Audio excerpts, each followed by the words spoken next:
सुभाष पाळेकर साहेबांचा हा लेख आपलं डोकं गरगर करणारा आहे आणि म्हणून बुद्धिवंतांनी याचा स्क्रीनशॉट काढावा किंवा पॉज करून त्याचा शांतपणे अभ्यास करावा.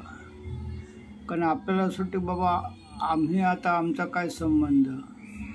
कारण आपल्या भारतात एकीकडे आपण जगात चौथी महाशक्ती म्हटलं जातो, तर दुसरीकडे 90 कोटी लोकांना सरकार 2 रुपये किलोचं धान्य देऊन पोचतं. म्हणजे चक्क 80 कोटी लोक हे गरिबीच्या रेखेखाली येतात.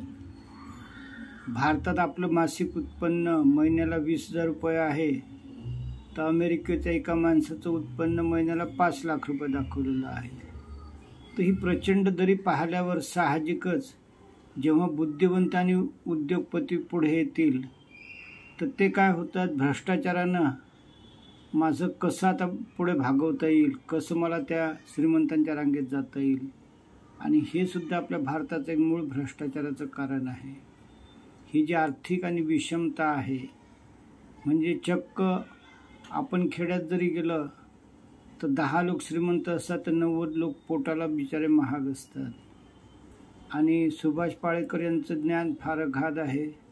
त्यांनी सांगितलं की 1776 पूर्वी एक ग्रामीण पद्धत सिस्टमॅटिक होती, 12 बलुतेदार पद्धत, आणि वाफेवरचं यंत्र आलं आणि साऱ्या जगाचं हे अर्थशास्त्र बदललेलं आहे. आणि हे पहिल्यांदा एक लेखक त्यांनी कुठला दाखवला, एडम स्मिथ यानं पहिल्यांदा पुस्तक लिहिलं, त्याच्यामध्ये हे वर्कआउट केलं की समाज रचना आता अशी होणार. तर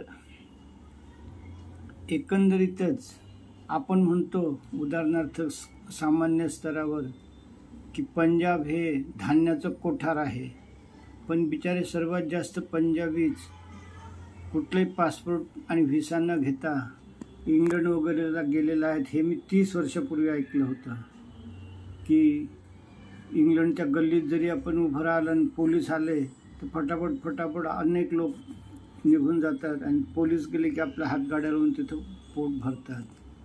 म्हणजे अशी ही विरोधी परिस्थिती आहे. आणि सुभाष पाळेकर साहेबांचा अभ्यास निश्चितच डोकं गरगर करणारा आहे.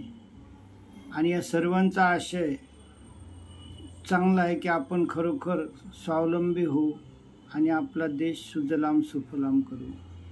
तर हे मी इथे कॉपी पेस्टसुद्धा करत आहो. इच्छुकांनी जरूर ते वाचण्याचा प्रयत्न करा. म्हणून हे आर्टिकल 5000 शब्दात नाही बसलं तर मी या क्लिपचे 2 भाग म्हणजे कॉपी पेस्ट करणार, भाग अ आणि भाग ब.